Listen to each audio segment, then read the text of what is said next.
Muy buenas tardes, bienvenidos a Fondo hasta las 9 en punto de la noche, el análisis de la actualidad económica y también la parte de referencias políticas a las cosas que nos está sucediendo. Hoy la EPA, hoy también el IPC y algunos temas más van a ser debatidos por nuestros expertos. Antes, como siempre, buscamos algunas noticias muchas veces positivas o proyectos interesantes. Hoy nos vamos a centrar en un proyecto muy importante en Castilla-La Mancha. Está previsto inaugurarse un parque tecnológico en la provincia de Cuenca este año, un gran espacio para potenciar la economía circular.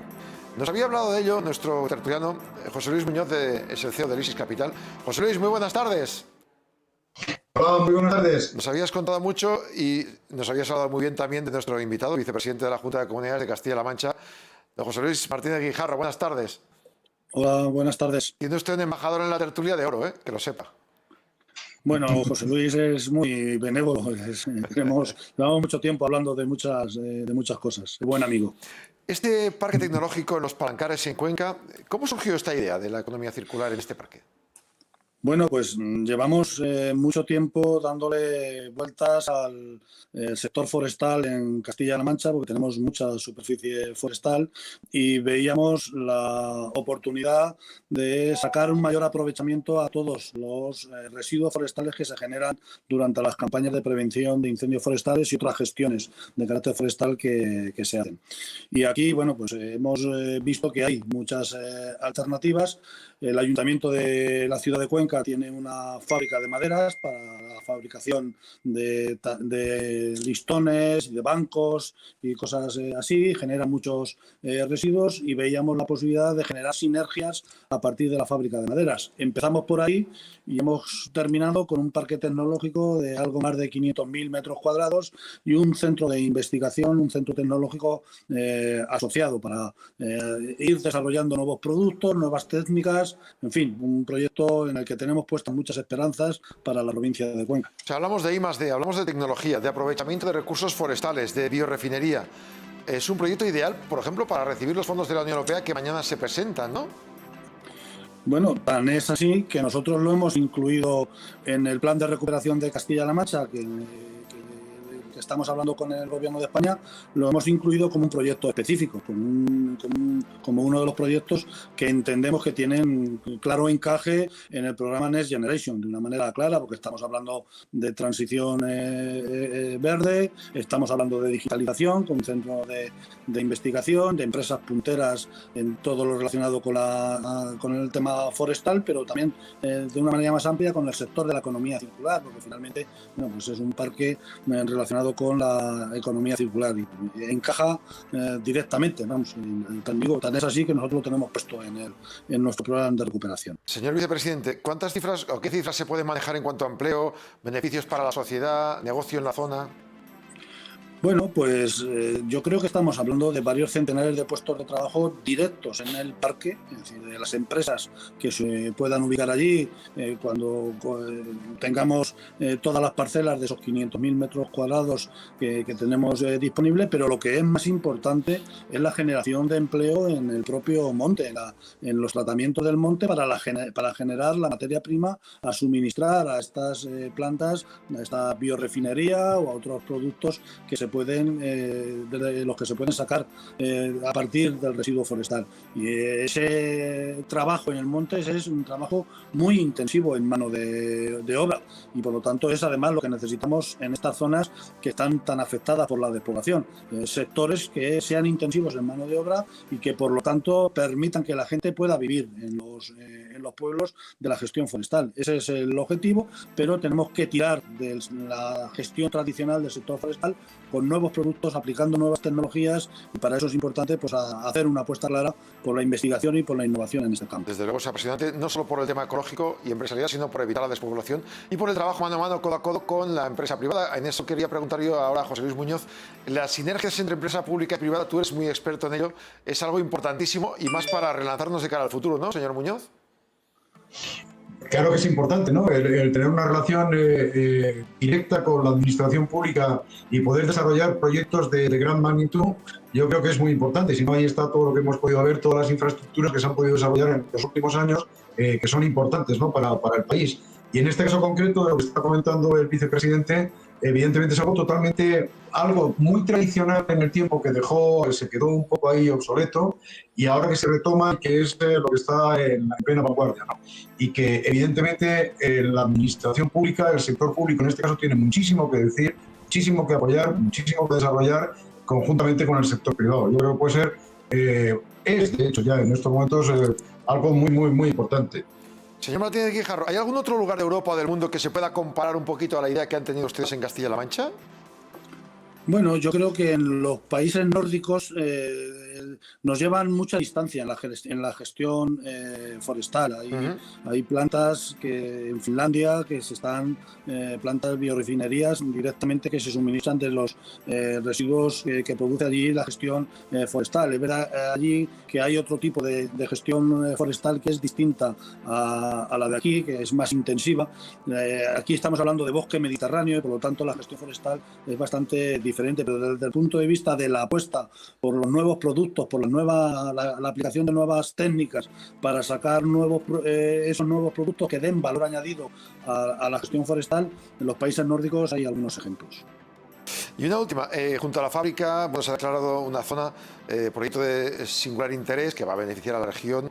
Lo más lento, imagino, que aquí son los procelosos trabajos administrativos, ¿no? Documentación y tal, pero esto en cuanto eche a volar, de las sinergias se puede conseguir mucho en relativamente poco tiempo, ¿no, vicepresidente? Sí, desgraciadamente en la administración muchas veces tardamos más en la tramitación de todos los expedientes que luego en la construcción en sí de la propia infraestructura.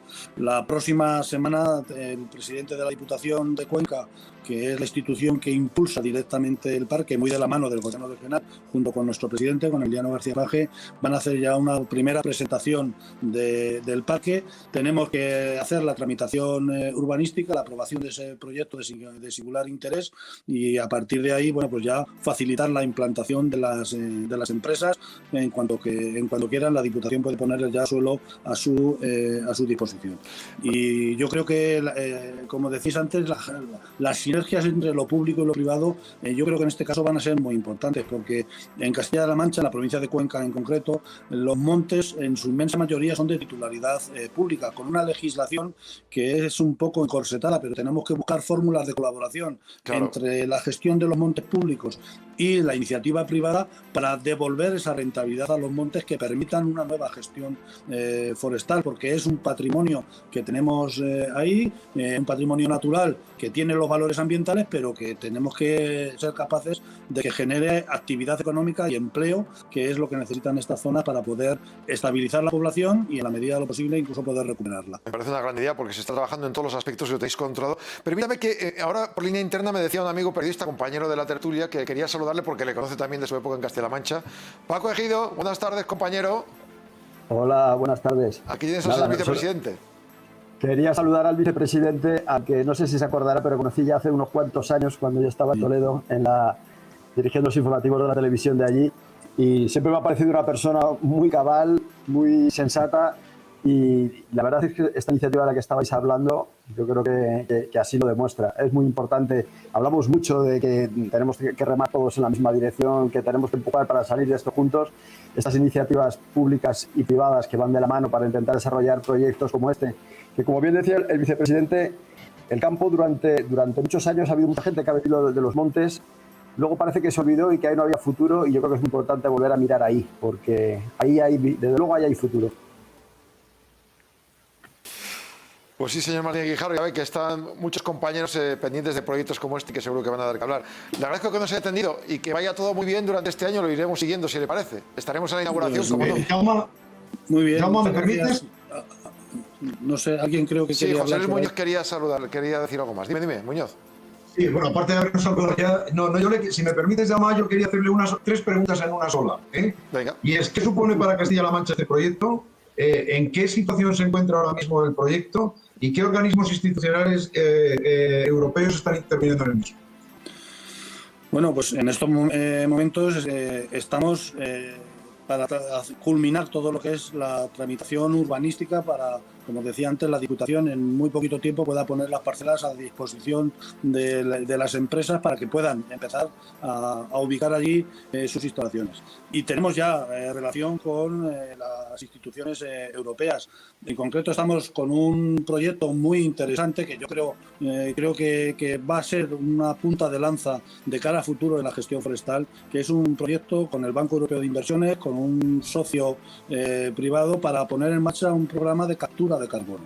Porque aquí todo el mundo habla de las emisiones de CO2, se venden los derechos de emisiones, pero yo creo que hay que ponerle valor, hay que ponerle euros a esas externalidades que generan los montes. Los montes están capturando CO2 y como país nos lo descontamos cuando hacemos los cálculos en todas las conferencias internacionales, y por lo tanto yo creo que es de justicia que a eso le pongamos euros, le pongamos valor a esa captura de CO2. Estamos con un proyecto muy interesante, más allá de que podamos aportar fondos europeos del Next Generation o de los programas operativos que tiene Castilla-La Mancha para la generación de las infraestructuras que necesita el parque tecnológico. Pero yo creo que va a ser muy bien acogido, de hecho ya lo está siendo, como digo, a través del Banco Europeo, que tiene la relación con la propia Comisión Europea, que quiere poner ese proyecto piloto de captura de CO2 en el que nosotros tenemos muchas esperanzas puestas. Señor viceconsejero, gracias por atendernos. Insisto, estaremos para la inauguración, antes y después también visitándolos y desde aquí apoyando lo que podamos desde el medio de comunicación. Un saludo y hasta la próxima. Gracias. Pues muchas gracias a vosotros y a vuestra disposición. José Luis Martínez Guijarro, vicepresidente de la Junta de Comunidades de Castilla-La Mancha. Es un proyecto del que hablaremos luego. Se incorporará Marisa Cruzado, que está en línea, pero que ahora mismo por amplitud de pantalla no podíamos incorporarla. Antes déjeme que salude a otro invitado también que tenemos para hoy, que creo que puede ser interesante, y más después de conocer el dato del paro y el dato de la encuesta de población activa. La pandemia ha acelerado el cambio, la transformación digital de las empresas, pero también está haciendo que muchos oficios ahora puedan desaparecer y se empiece a conocer otros. ¿Qué va a ocurrir de ahora en adelante? ¿Qué está ocurriendo en este proceso? Bueno, pues, ¿y cómo debe formarse cada uno de los que nos escuchan, tanto los que ya están trabajando como los que están en un proceso educativo, en carreras universitarias o en otros procesos? Vamos a saludar a un experto en esto, que es el director académico del área de Ingeniería y Ciencias del Centro Universitario UTAD, Javier García Garra. Buenas tardes. Hola, muy buenas tardes, Jaume. Estuvimos el otro día analizando con usted algunos datos y me quedó una cosa como más o menos clara, que hoy el apellido digital puede valer para muchas más profesiones de lo que nos imaginamos nosotros. ¿Es así? Sí, realmente no es que las profesiones sean o no digitales y que las profesiones digitales sean las más actuales, sino que lo digital está permeando todos los sectores de la actividad económica. O sea que sería necesario, según vuestro criterio, digitalizar procesos y, por tanto, enseñar también a que lo podamos hacer. No es solo que sea necesario, es que no hacerlo es letal. Voy a poner un ejemplo. Imaginemos un departamento de contabilidad que en pleno año 2021 las tareas se hicieran con lápiz, papel y goma de borrar como hace 60 o 70 años. Nadie lo entendería porque no es productivo. Pues con otros muchos procesos de las empresas sucede lo mismo. Hay que digitalizarlos para que sean más eficientes, no para eliminar personal, sino para que sea más productivo. En la Universidad UTAD hablan también de nuevos perfiles para los que aún posiblemente no exista título. ¿Cómo se combina eso? ¿Cómo se prepara una formación concreta con unos créditos, pensando ya en que cuando acabe esa carrera esta persona tiene que estar preparada para al menos, como mínimo, una decena de años, ¿no? Sí, bueno, quizá no hay que fijarse tanto en el nombre del título como en su contenido y en las competencias que vamos a adquirir. Lo importante son las competencias. Vamos a adquirir competencias que nos van a permitir trabajar en digitalizar determinadas actividades. Da lo mismo que sea de este sector, por ejemplo, de la gestión forestal, que acaban de comentar los anteriores intervinientes, o que sea un sector más tecnológico. Lo que es importante es que el alumno se forme en esas competencias y sea capaz de irlas actualizando a lo largo de toda su carrera profesional. Me pregunto, ¿los que somos de letras también hay opción de formarte en algunos aspectos que te sirvan para el futuro? ¿O va a ser muy científico todo? Bueno, vamos a ver, yo es que creo que la dicotomía esa de ciencias y letras es muy del siglo XX, ya está pasada, ¿no? Lo que es importante a la hora de elegir una profesión no es tanto mirar si es de ciencias o es de letras, sino que el alumno lo que se tiene que fijar es estos estudios, ¿qué posibilidades de empleabilidad me dan? O sea, si yo estudio este grado, ¿qué empleabilidad tienen los alumnos que están terminando ahora? ¿El 90% o el 5%? Y dentro de sus capacidades y su vocación tiene que tener ese dato muy en cuenta a la hora de escoger estudios. Entonces no es tanto de ciencias o letras, sino de formarse en técnicas nuevas que se van a utilizar en todos los campos, claro, ya sea en periodismo o en ingeniería. Desde luego. Señor Javier García Algarra, hay otro tema, el STEAM, el acrónico de Ciencias, Tecnología, Engineering, Ingenierías, Artes y Matemáticas. En este compendio de, digamos, las 5 zonas, ¿no?, de educación, me sorprende lo de las artes, mezclada con el resto muy tecnológico, ¿verdad? Sí. Bueno, porque, como ya les he dicho, el problema no es que seamos de ciencias o de letras, sino que tengamos un perfil creativo y seamos capaces de trabajar en equipos multidisciplinares, en los que nos vamos a encontrar con científicos, con artistas y con otro tipo de profesionales que colaboran en el desarrollo de productos o de servicios. Y es importante aprender a trabajar con personas con capacidades y perfiles muy diferentes a los nuestros. Y eso se debe educar desde la universidad. La universidad, o igual previamente, es decir, para cuando lleguen a centros educativos como UTAD, tenemos que haber ya hecho una preselección o al menos una preparación previa, no sé si en bachillerato o incluso en la ESO. Claro, es muy importante que los alumnos incluso desde primaria, secundaria, vayan conociendo ya estas nuevas técnicas o tecnologías o modos de trabajo con los que van a tener que desarrollarse en el futuro, ¿no? Y que vayamos despertando esas vocaciones, porque en España tenemos la situación absurda de que somos uno de los países con más paro de la OCDE y, sin embargo, en el sector tecnológico no se pueden cubrir todas las vacantes que genera el mercado laboral porque no hay profesionales. Esto es francamente absurdo. A eso le iba a contar yo. De esos casi 3.600.000 parados que hay en España, habrá muchos que serán un tipo de cualificación concreta y de un tipo de contratos, pero habrá muchos que igual hará falta traer de otras zonas para cubrir esos huecos y en cambio ellos no tienen lugar. ¿Tendrían que irse al extranjero o sería mejor que pararan y se formaran? Bueno, aquí tienen dos opciones. Una es formarse, ¿no?, lo que se dice el reskilling, adquirir unas nuevas aptitudes, unas nuevas capacidades, y da lo mismo las que tengamos. Siempre estamos en edad de formarnos. No sirve como excusa decir, no, es que yo ya tengo 30 años, estudié no sé qué licenciatura y ya no estoy a tiempo de cambiar. Hay que cambiar. Y en cuanto a lo de salir fuera, yo creo que sobre todo para los jóvenes, para los recién graduados, la experiencia en otra cultura y en otro modo de trabajar es muy valiosa. Lo que es imposible es que un joven de 17 o 18 años aspire a estudiar la carrera que estudió su abuela en su misma ciudad, a trabajar en lo que quiere en su misma ciudad, a obtener un contrato indefinido y a jubilarse en lo mismo. Es que eso es imposible en el siglo XXI. El cambio va a ser en cualquier momento de tu carrera. Tienes que estar preparado para ello. Otro dato que publicaron ustedes en la Universidad UTAD, creo, un 22% de titulados en STEAM en España, cuando en Europa, en estas 4 artes, en ciencias, tecnología, ingeniería, artes y matemáticas, este 34%. Estamos como 12 puntos por debajo. ¿A qué se debe eso y cómo se puede corregir? Bueno, pues ese es un tema meramente cultural. No somos ni más listos ni más tontos que el resto de países occidentales. Entonces, ¿por qué hay muchos menos alumnos que en otros países? Pues porque hay un prejuicio hacia este tipo de formación tecnológica.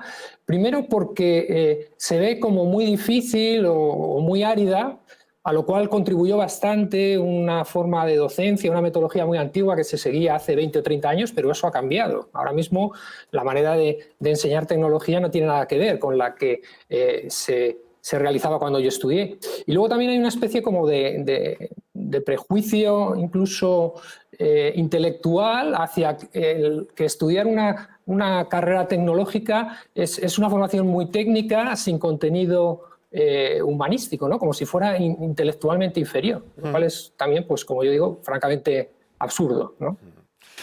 Para terminar, don Javier, ¿ustedes ven especialmente motivados a los alumnos o todo esto que estamos comentando a ellos también a veces les puede sobrepasar? Psicológicamente, digo. Bueno, hubo un momento ahí cuando estábamos en el confinamiento y todas las clases eran online, que se notó un bajón, ¿no?, tanto de los alumnos como de los profesores, pero lo que hemos notado nosotros desde septiembre, que es cuando volvimos, nosotros estamos en presencial, el sector educativo está en presencial desde septiembre, ¿no? Lo que hemos notado durante este curso es que los alumnos valoran muchísimo más la presencialidad, ya no tanto por poder asistir a las clases en directo, que se aprovechan más, sino también en poder estar con otros compañeros, en contacto con los profesores. Es una experiencia universitaria que no se valoraba lo suficiente mientras estaba ahí, ¿no? Y que la pandemia les ha enseñado lo valioso que es el acudir todos los días a la universidad o a tu puesto de trabajo e interaccionar con otros compañeros, porque eso enriquece siempre. Javier García Algarra, director académico del área de Ingeniería y Ciencias del Centro Universitario UTAD. Gracias por comentarnos estos resultados y por darnos un poco de claves. Y supongo que oxígeno también a muchos alumnos y padres que pueden estar viendo Negocios TV. Gracias y hasta la próxima. Muchas gracias a vosotros. Hasta luego. Como siempre, llegamos ya a las 8:30 casi. Estos próximos 30 minutos son de debate. Vuelven a estar ya con nosotros José Luis Muñoz, el CEO de ISIS Capital, Paco Ejido, nuestro compañero periodista, y Marisa Cruzado, experta en marketing y comunicación. Marisa, también buenas tardes. ¿Qué tal? Buenas tardes. Bueno, empezamos Aquí, si queréis. escuchando atentamente estaba, ¿eh? ¿Queréis que empecemos por el proyecto, este megaproyecto que tenéis Muñoz y todo el equipo de La Mancha? Por encima, ¿esto es un ejemplo de lo que se podría hacer y cómo gestionar las ayudas de la Unión Europea? Ojalá hubiera más proyectos como ese, pero es una buena idea, ¿no, José Luis? Yo estoy muy convencido que sí, efectivamente, ¿no? Y vuelvo a repetir lo que he dicho anteriormente, ¿no? Es decir, la colaboración del sector público en este tipo de proyectos es muy importante, por no decir fundamental, ¿no? Porque en este caso concreto, digamos que la materia prima está bajo su control, es de su propiedad, ¿no?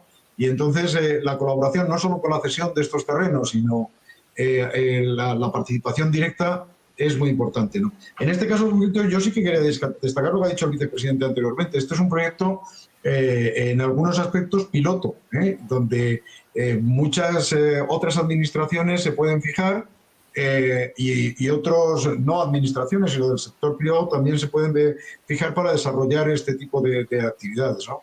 Aquí se dan unas circunstancias muy importantes, ¿no? Y es que Castilla-La Mancha y concretamente la provincia de Cuenca tiene una extensión arbórea tremenda, de las más grandes que hay en Europa, ¿no? Y concretamente lo que es el área de Cuenca capital es la extensión más grande de Europa, con cerca de 80.000 hectáreas de bosque, ¿no? Por lo tanto, se dan una serie de requisitos muy interesantes, ¿no? Y además incide en otro tema muy importante, que es lo que estamos hablando de esa España despoblada. Y Castilla-La Mancha, y concretamente la provincia de Cuenca, es una de las más perjudicadas, ¿no? Y con esto se va a ver muy favorecida. De hecho, ya se está viendo, porque parte del proyecto ya está en ejecución, y he habido algunos pueblos donde sí ya están disfrutando y están viendo los beneficios que puede tener este proyecto. Marisa, ¿cómo lo ves tú? Pues hombre, la verdad es que suena apasionante, José Luis. Yo lo que tendría es una pregunta. ¿El empleo que se ha estado hablando, que habéis comentado que se va a crear, será empleo privado, entiendo, o será empleo público?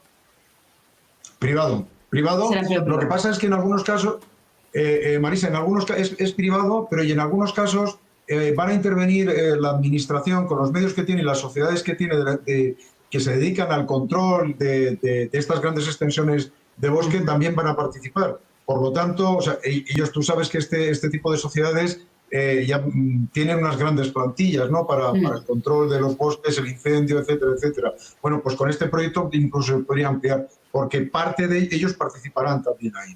Pero fundamentalmente el empleo que se crea es privado. Bueno, hay que llevar esto a Castilla y León, ¿eh? No sé cómo lo ves, pero en mi tierra, en Neila, se puede hacer esto, ¿eh?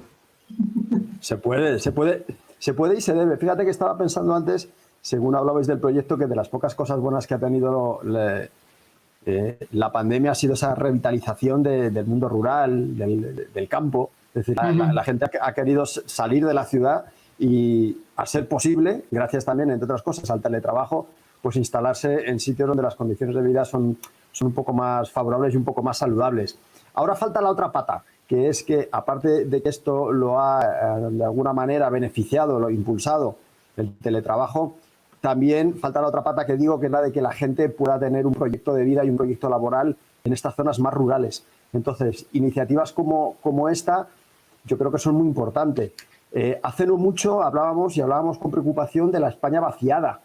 Pues yo creo que tenemos ahora una buena oportunidad de intentar que nuestros pueblos vuelvan a tener, no sé si el lustre que tenían hace unos cuantos años, pero que sí que pueda ser una buena alternativa para muchas familias. Hay una tercera pata muy interesante, me parece a mí, en todo esto, además del tema de la España vaciada que estabais comentando, que es cómo vamos a tener que reorganizar las ciudades. Sí. Porque ya hay diferentes corrientes que están trabajando. Vamos a ver si cambiamos definitivamente el modo de vida, si ya no tenemos estos flujos a primera hora de la mañana de tráfico, en fin, y las personas pueden teletrabajar y por lo tanto las oficinas, los grandes edificios de oficinas no van a tener sentido. Hay toda una parte de reorganización de ciudad que va a ser muy interesante. Aparte de las ciudades inteligentes, que ya se estaba trabajando en el modelo, hay algunas iniciativas que se están ya desarrollando previas al COVID en Francia, por ejemplo, en donde los nuevos edificios estaban ya construyéndose con zonas comunes de trabajo de teleworking, curiosamente, que ahora con el COVID, pues claro, han tenido mucha más importancia, ¿no? Entonces, es muy interesante también ver qué es lo que cómo van a ser nuestras ciudades en la próxima década, por ejemplo, ¿no? Es un tema también apasionante de trabajo. Sostenibilidad, transformación digital, pues el tema de los carriles bici, movilidad dentro de la ciudad, el tema de los edificios, qué va a pasar con estos grandes edificios que tenemos construidos, en fin, un tema apasionante de trabajo también. Fijaros que por ejemplo en Madrid, antes de todo este tsunami del COVID, el tema estrella de debate era Madrid Central. Sí. Que aparte de un tema de discusión política, era un tema sobre modelo de ciudad. O sea, sobre qué modelo de ciudad es el que queremos construir y qué modelo de ciudad es el que va a haber en el futuro. Todo esto ha sido borrado de un plumazo por el tsunami del COVID, pero yo entiendo que en cuanto la situación se empieza a normalizar, son cuestiones que tienen que volver a estar encima de la mesa. El saber qué tipo de ciudades, y digo ciudades porque bueno, yo creo que en cuanto a lo que es la planificación urbanística, ahí es donde está el reto importante, ¿no? El saber si con el teletrabajo, efectivamente, a lo mejor hay servicios que hasta ahora se concentraban en los grandes núcleos urbanos, pero que a lo mejor ahora ya no van a ser tan necesarios. Ya, sí. Igual no trabajas en la Gran Vía y trabajas en el pueblo, en Segovia. A ver, sobre el segundo tema, la formación para evitar que nos pase como está ocurriendo con tanta sangría en la ocupación. Está claro que, y ligado a esto, habrá muchos oficios nuevos que, por ejemplo, el que se presente aquí en Cuenca o en otros proyectos que ahora mismo ni se han ideado. ¿Cómo motivas tú a los chavales y a los profesionales jóvenes y no tan jóvenes a que nos formemos constantemente y que mañana igual nos levantemos con otro oficio? Marisa. Bueno, pues mira, precisamente estás tocando de lleno algo que nosotros también estamos desarrollando ahí y que precisamente, bueno, hoy hemos tenido un debate importante y hemos llegado a una serie de conclusiones concretas, ¿no? Es decir, de lo que estamos hablando ahí en esta primera etapa es de obtener la materia prima de los bosques, la resina, ¿no? Luego todos los componentes que salen de la resina, ¿no?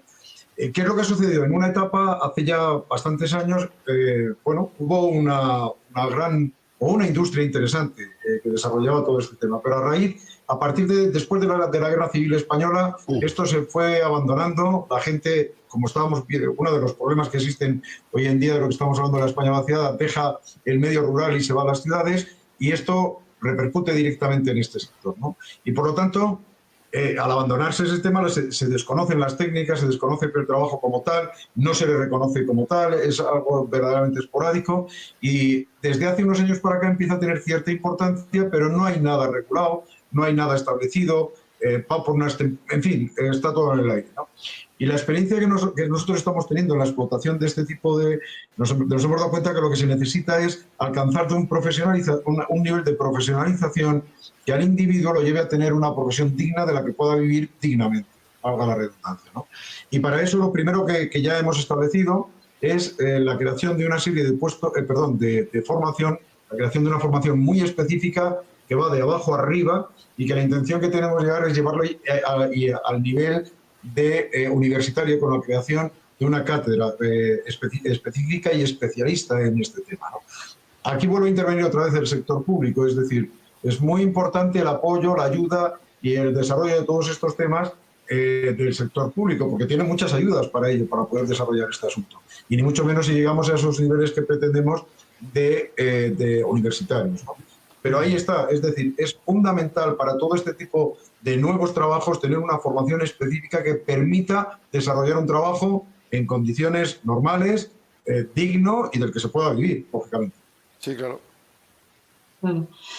Claro, sí, porque entiendo que una de las principales consecuencias de la España vaciada precisamente era primero el tipo de actividad que se podía desarrollar y el rendimiento económico que se tenía con ella, pero luego, digamos, el estilo de vida, los servicios que tenías en según qué pueblos, etcétera, ¿no? Entonces, ahí hay mucho por hacer. Yo, en el tema de la formación, fijaros que estamos hablando de dos mundos totalmente diferentes, porque por un lado estamos hablando de lo que está comentando José Luis, de volver otra vez a recuperar empleos, digamos, de formación profesional, empleos con mucho componente manual, ¿vale? Y sin embargo, lo que comentábamos antes a través de la UTAD son precisamente todo lo contrario, es decir, los puestos más sofisticados y, digamos, el nivel más alto, aquello que todos estamos deseando, que es irnos a teletrabajar al campo, pero trabajo desde mi casa con mi ordenador tranquilamente, con una calidad de vida excepcional, pero sin mojarme las manos o mancharme las manos, ¿no? Mejor dicho. Entonces, ahí hay mucho por hacer, porque a mí, teniendo en cuenta que en los últimos años todos los empleos que son físicos, ¿no? Pues todo el tema de agricultura, todo el tema de servicios, los españoles los estábamos dejando de lado, es decir, preferíamos estar ocupados en otro tipo de profesiones, y esos puestos estaban siendo cubiertos por la inmigración. No sé si con este tsunami COVID cambiará esa percepción y esa mentalidad que tenemos los españoles y volveremos a recuperar el interés por este tipo de trabajos. Y ahí, José Luis, efectivamente, os la jugáis con un plan de formación muy adecuado y que el rendimiento económico que esas personas que se dediquen a eso tengan compense por el estilo de vida que tienen que hacer, porque al fin y al cabo trabajar en el campo, en los bosques, recogiendo resinas o lo que corresponda, son trabajos muy duros y, bueno, deben de estar bien remunerados si queremos efectivamente que la gente muestre interés. No sé si eso, entiendo que estando en empresas públicas por detrás, además el tema de los sueldos y todo eso estará bastante controlado, como suele pasar. Entonces ahí hay que jugar mucho con esos dos conceptos. Me parece que es todo un reto muy, muy apasionante, pero un reto desde luego en el que hilar muy fino para conseguir buenos resultados. Pues sí. Si me permites contestar a Marisa, claro. Efectivamente el reto es muy importante y ya lo estamos viviendo en nuestras propias carnes, y efectivamente hay que saber adecuarlo por lo que tú dices, porque ese trabajo allí es muy duro. Pero fíjate que yo te estaba comentando de la parte, digamos, más baja del desarrollo de todo el proyecto. O sea, porque el proyecto lleva muchísima tecnología metida también, ¿no? Es decir, por ejemplo, hay el desarrollo de un software que lo que se dedica es al control de todas las grandes extensiones, de los bosques, de las grandes plantaciones, de los grandes desarrollos agrícolas. O sea, desde ahí se controla la densidad de los bosques, la humedad que tienen, el riesgo que pueden tener de incendios, la producción que se puede sacar en el año, absolutamente todo. Y eso efectivamente es pura tecnología. Estamos hablando de inteligencia artificial, donde se están desarrollando tecnología muy avanzada, ¿no? Pero evidentemente en el otro aspecto, y vuelvo a incidir en ello, efectivamente, claro que sí, que evidentemente, por lo que decía, que tiene que ser una profesión lo suficientemente digna para vivir dignamente, con lo cual quiere decir que tienes que ir a salarios y a reconocimientos. Todo está en función luego también del trabajo que se desarrolle. Pero fíjate, Marisa, ya no es como era antiguamente. Es decir, las técnicas que se utilizan hoy en día evidentemente evolucionan, ¿no? Y anteriormente cómo se desarrollaba es de una dureza importante, se sigue haciendo, O sea, porque sacar la resina del pino y sacarle el máximo rendimiento es lo que es, ¿no? Pero hay nuevas tecnologías que no requieren tanto esfuerzo como se requería con los métodos anteriores, ¿no? Eso también evoluciona, ¿no?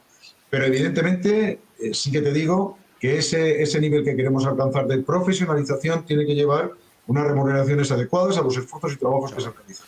Vamos al bueno, tema José Luis, necesitas, José Luis, apoyo en marketing y comunicación, que Paco y yo aquí nos ofrecemos para vender la buena imagen de esos empleos. ¿Verdad, Paco? Que tú y yo nos encargamos. Sí. Sin ningún problema, Y si hay que subirse a un molino de viento, Bueno, Paco se sube también. Marisa, depende del sueldo, que de eso no he hablado todavía. Exacto, ya lo comentaremos. Bueno, pero ya presuponemos que es un sueldo adecuado a nuestras capacidades profesionales. Lo que está claro es que ahí bajará el paro seguro cuando se contrate más gente. Vamos al tema del paro, de la encuesta de población activa, porque vemos algunos datos curiosos, dantescos, ¿no? Récord de familias con todos los miembros activos en paro, 1.226.000 hogares ahora mismo no tienen a nadie trabajando. 600.000 del sector privado se han ido al garete, 137.000 empleos menos generados. De hecho, solo ha crecido la contratación a nivel público, no privado. Yo no sé, Paco, esto... he visto al presidente decir que iba bien la cosa. Luego la presidenta de la Comunidad de Madrid también. No sé si es para sacar pecho o empezar a pensar que viendo Estados Unidos, que ayer hablaba de un tercio más del empleo del que tenían previsto generar, o otros países que están arrancando, aquí nos falta carbono. ¿Qué nos falta aquí? Mira, aquí lo que nos falta es que alguna vez nos digan la verdad a los ciudadanos. Eso es lo que yo creo que nos falta. Y con esto de los datos del paro me pasa como con las noches electorales. No sé qué ocurre, pero al final, sobre los mismos datos, según la interpretación que cada uno haga, al final todos ganan. El gobierno siempre está satisfecho con los datos del paro porque siempre le ve un aspecto positivo que el resto no hemos sabido ver, y la oposición siempre ve los datos terribles, aunque objetivamente parezcan, por lo menos en apariencia, buenos. Entonces, estas interpretaciones de los datos del paro a mí siempre me surge más de una duda a la hora de interpretarlos. Lo que sí que está claro y es evidente, y no hace falta analizar los datos, simplemente hay que ver pues, en nuestro propio entorno cercano o los que estamos en empresas grandes y sabemos un poco cómo está el mercado, la situación evidentemente es muy complicada. Y decías de los datos de Estados Unidos, pero es que ¿qué porcentaje de vacunados hay ya en Estados Unidos y qué porcentaje tenemos todavía en España? Yo creo que eso es fundamental para empezar la recuperación, para empezar a remontar el río este enorme que vamos a tener que remontar. Posiblemente cuando estemos en los niveles de vacunación que están en Estados Unidos ya, pues la cosa pinte de otra manera, pero todavía nos quedan unos meses. Marisa, autónoma. Ay, autónoma, sí, autónoma, superviviente en la vida. Pues a ver, ¿qué queréis que os diga? Los datos efectivamente se pueden interpretar, son interpretables, sabéis que el papel lo soporta todo y se puede dar cualquier visión que se considere, pero lo cierto es que estamos viviendo una reconversión del sector financiero. Cada día nos levantamos con nuevos datos sobre despidos, cierres de oficinas, etcétera, en el sector bancario. Tenemos una reconversión también en todo el sistema de retail, todo lo que es de venta de ropa, etcétera. Tenemos a las grandes cadenas de ropa también cerrando oficinas y despidiendo a miles de personas. Tenemos una reconversión también en el sector de automoción, con todo el tema de la COVID, del cierre y luego pues los problemas que ha habido de suministros de piezas, etcétera, pues sabemos lo que está pasando en automoción. Las pymes, no tienes mal que darte una vuelta por cualquier ciudad, me da igual grande, pequeña, en cualquier punto de España, para ver la cantidad de locales que están cerrados a pie de calle. Sí. No están volviendo a abrir ahora restaurantes, etcétera. Veremos qué pasa con los hoteles, es decir, las compañías aéreas, agencias de viajes, etcétera, pues estamos igual. Quiero decir que es que los datos pueden decir lo que quieran. Lo cierto es que el empleo que se ha creado es público. Recordemos que los empleos públicos se pagan de los presupuestos generales del Estado y por lo tanto los pagamos entre todos. Está muy bien, pero claro, si hay muchos de esos todos que están en ERTES, están en el paro o no están trabajando, pues cuanto más aumentemos esa bolsa de gasto, más dificultad vamos a tener para pagar. Entonces, los datos del paro para mí me resultan, como dice Paco, pues están ahí, hay que darlos porque son los datos que saca el INE, pero realmente lo que me dice más es la realidad que vivimos en la calle. Y bueno, no os tengo que decir cómo estamos los autónomos, que nos hemos llevado la peor parte de esta crisis porque muchos han tenido que echar el cierre y ahí estamos sin solución de continuidad, luchando para salir adelante, pero el panorama del empleo es muy negro y sobre todo el problema no es tanto lo que ha pasado, sino lo que queda por venir, claro, porque no hay una luz todavía que se vea al final del túnel. Y yo creo que eso es principalmente el problema, porque si la cosa estuviera recuperándose, pues bueno, pues oye, uno se sale a la calle y empieza otra vez, ¿no? Pero el problema es que no hay una expectativa clara. Vamos al empresario, José Luis Muñoz, añadiendo un dato. Mañana viernes el Instituto Nacional de Estadística va a dar otra nueva caída del Producto Interior Bruto, del PIB. Así que, ¿cómo valoras tú esto desde una empresa y desde la gestión que hacéis vosotros, por ejemplo? Bueno, evidentemente el dato es malo, ¿no? Si verdaderamente va a tener una caída considerable, la valoración es negativa. Pero sí que me gustaría decir una cosa, a razón también de lo que estábamos hablando anteriormente, ¿no? Es decir, recordar que hace unos años tuvimos una crisis donde entramos en unos números muy parecidos de los que estamos hablando ahora mismo, y se salió. Es verdad que es una crisis que no tiene absolutamente nada que ver, que era de carácter financiero, donde los mercados estaban en situaciones malísimas y no había fondos para poder afrontar este tema. Aquí estamos en una crisis de carácter sanitario, ¿no? Donde evidentemente, bueno, pues esto ha perjudicado de una forma totalmente distinta. Pero yo quiero ver el punto de vista positivo, ¿no? Es decir, después de una crisis viene un gran desarrollo, siempre y cuando que exista lo que hasta actualmente yo echo de menos y hemos comentado estos días atrás: gestión, menos política, más gestión. Y yo echo de menos ese tema, ¿eh? Y creo que de alguna manera lo estamos viendo todo. Lo que estaba diciendo Marisa anteriormente es la pura realidad, lo que decía Paco, ¿no? Es decir, los datos que nos están soltando de todos estos análisis, todos estos estudios son los que son, pero la realidad en la calle es la que es. Si además esto, evidentemente, todo esto influye en lo que tú estás diciendo, es una caída del Producto Interior Bruto, pues lógicamente, evidentemente, todo no beneficia en nada, sino todo lo contrario.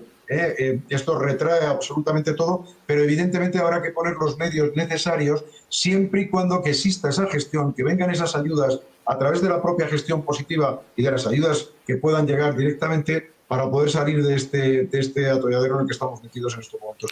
Y yo tengo confianza, y lo comentaba también anteriormente, que en el momento que se empieza a ver yo creo que sí, algo de luz, Marisa, sí que se ve al final, ¿no? Se ve algo. Si seguimos adelante con el tema de las vacunas, parece ser que la cosa va mejorando y que esta semana vamos a tener un número considerable de ellas, pero que efectivamente se lleven a cabo. Yo creo que la salida va a ser muy, muy importante, porque a diferencia, como decía anteriormente, de la crisis anterior, sí hay mucho dinero para poder meter en los mercados. Bueno. Sí que hay posibilidad suficiente como para que todos aquellos que en estos momentos están pasando estas situaciones tan nefastas y tan malas se puedan acoger, siempre y cuando que esto no se corte de tal manera que donde si la situación te llega a morir definitivamente, pues evidentemente resultará muy difícil, ¿no? Pero yo sí tengo confianza en eso, y tengo confianza en que tarde o temprano pueda venir una muy buena gestión o buena gestión que nos saque también de este atolladero y de esta crisis que ha venido, pues como ha venido y todos conocemos. A ver qué dicen en Bruselas. Ya llega, entre hoy y mañana están ya empezando a analizar, dicen que van a tardar unas semanas en analizar el proyecto de España para los fondos Next Generation. Paco, de momento vemos que todos los países de la Unión Europea que han presentado los fondos, los más o menos homologables a España, apuestan por mantener o bajar impuestos y por contener el gasto y luego pues concretar unos proyectos, ¿no? La primera fue Portugal, hemos visto otros países, Italia, Francia. En el caso de España es el único país de este mismo tipo, de calidad y de importancia, digamos, que va a apostar por subir los impuestos. ¿Qué crees que puede ocurrir en Bruselas? ¿Cómo lo van a tomar? Intentar interpretar lo que piensan en Bruselas es complicado también, porque joder, hay tantas veces que es tan difícil de entender cómo funciona Bruselas y las decisiones que toman. Yo creo que lo hemos hablado en algún otro programa. Yo creo que es inevitable, por mal que suene decir esto, a corto plazo es inevitable esa subida de impuestos. Porque es que las arcas están vacías. O sea, es que yo creo que también hay que decir las cosas como son, y los ejercicios de voluntarismo y de optimismo están bien, pero la situación es la que es. Y la única forma a corto plazo, de poder tener cash es subir los impuestos. Otra cosa es que luego, a medio plazo, si la recuperación económica, que yo estoy de acuerdo con José Luis, yo creo que la salida en este caso va a ser bastante más rápida que en el anterior. Otra cosa es que cuando la situación empiece a cambiar, tú puedas aflojar un poco la mano para intentar incentivar el consumo y de esa forma recaudar más. Pero a corto plazo yo creo que, por más que nos duela, no se me ocurre otra forma de conseguir dinero rápido que si no es a través de la subida de impuestos. Otra cosa es luego esa subida de impuestos, cómo se hace, sobre quién se aplica. También ahí habría mucho que hablar. Pues hablemos, compañeros. ¿Quién sigue? Bueno, yo creo, a ver, y aquí me pongo primero como ciudadana, creo que los impuestos quizá tendrían que ser aquellos que graven el consumo de manera generalizada para que estén lo más repartidos posibles, digo yo, ¿eh? Aparte de otros que se puedan subir, pues como se está hablando, tema de rentas más altas, etcétera, ¿no? Pero sí que es verdad que lo menos doloroso, imagino, a nivel de sociedad sean impuestos tipo pues el IVA y este tipo de cosas que nos afectan a todos al final, ¿no? Pero también estoy un poco como Paco, la verdad es que no sé muy bien cómo se puede hacer. Yo luego, si me pongo como empresaria, evidentemente lo que veo es que una nueva subida de impuestos, sobre todo a los pequeños, a nosotros nos machaca, como nos machacó la última subida del IVA en las actividades, fue brutal. Entonces, por un lado entiendo que hay que recaudar, por otro veremos eso cómo afecta también a temas de empleo, ¿no? Aún así, sí que es verdad que en España somos un país con gente con mucha creatividad, muy emprendedores, y deberíamos de sacar pecho y seguir adelante en esto. Yo como José Luis en estos momentos creo que no hay que estarse quieto, que hay que sacar proyectos adelante.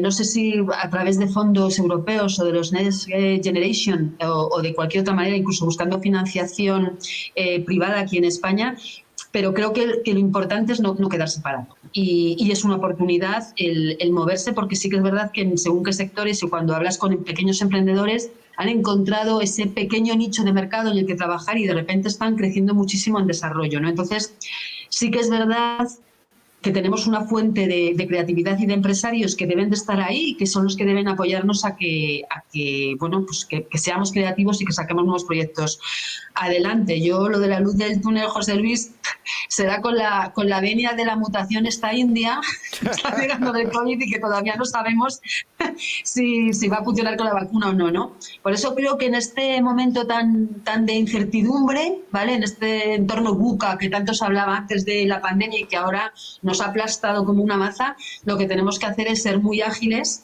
Y ahí, fíjate que los pequeñitos tenemos la ventaja de poder adaptarnos fácilmente y jugar un poco a lo que hacen los jugadores de baloncesto, ¿no? A ir sorteando obstáculos. Positivismo siempre, aunque a veces los datos te abruman. Para terminar, José Luis Muñoz, venga. Sí, no, yo con relación al tema de los impuestos, evidentemente, pues hombre, depende cómo lo mires. En algún momento, evidentemente, hay que tirar de ahí. Pero vuelvo a lo que vengo diciendo, lo he dicho y lo vengo diciendo durante todo este tiempo, es decir, la gestión, buena gestión de todo lo que tienes es lo que te lleva a salir adelante de todos los proyectos y de las crisis en las que podamos estar metidos, ¿no? Entonces, no es bueno que el Estado lance sobre la sociedad para poder salir de forma indiscriminada y sin un análisis profundo y de dónde y cómo y de qué manera, como estabais diciendo vosotros, se aplican estas subidas de impuestos. Hay que aplicar una muy buena gestión para ser capaces de sacar ese rendimiento y salir lo más rápido de ello. Pero también estamos viendo otros temas muy importantes y en algunos casos que se están aplicando y se aplican muy bien y dan resultados. Sobre todo, el generador de la riqueza es la generación de empleo, el sacar adelante los proyectos. Si eso viene acompañado de una subida de impuestos que te ahoga y te estrangula y no puedes sacar adelante, difícilmente lo puedes sacar, ¿no? Es decir, lo que estaba diciendo es que en algunos casos se están aplicando y se aplican bien en algunos sistemas, aquí mismo en España y fuera de España, la reducción de impuestos permite desarrollar mucho más y tener mayores contrataciones y, por lo tanto, generar más riqueza y, por lo tanto, poder afrontar todos estos problemas. Es verdad que la crisis generada actualmente y en la situación en la que estamos, con una deuda pública disparatada, por en torno al 120%, con la situación actual y el despilfarro y derroche que se está y luego la utilización de fondos que no existen y que en estos momentos, como decía Paco, las arcas están vacías, evidentemente hay que buscar los sistemas más adecuados, pero sin pasarnos. No nos pasemos de rosca y lleguemos al final. Ahí que nos va a quedar justo. Si alguien quiere completar hasta que se vuelva a reactivar José Luis, o si no lo dejamos aquí ya porque estamos ya fuera de tiempo, así que se ha quedado congelado, como los impuestos, queremos que se queden congelados. Bueno, pues voy a aprovechar de deciros que es como siempre un lujo hablar con vosotros, que a partir de ahora hablaremos fuera de antena como siempre y que os llevo en la mochila y que os tengo todo el cariño. Gracias por subirse al carro que os proponga siempre, aunque tenga pocas ruedas o mal freno. Gracias a los tres y hasta siempre. Igualmente, Jaume. Chao, adiós. Un abrazo muy fuerte. José Luis Un abrazo Muñoz, para todos. consejero CEO Abrazo para todos. de Elisis Adiós. Capital, Marisa Cruzado, experta en marketing y comunicación, y Paco Ejido, periodista. Nos vamos a ir recordándoles que mañana volveremos con ustedes desde las 8 de la tarde hasta las 9 de la noche en el análisis de la actualidad, el último día de este mes y de esta semana de A Fondo. Gracias y hasta mañana.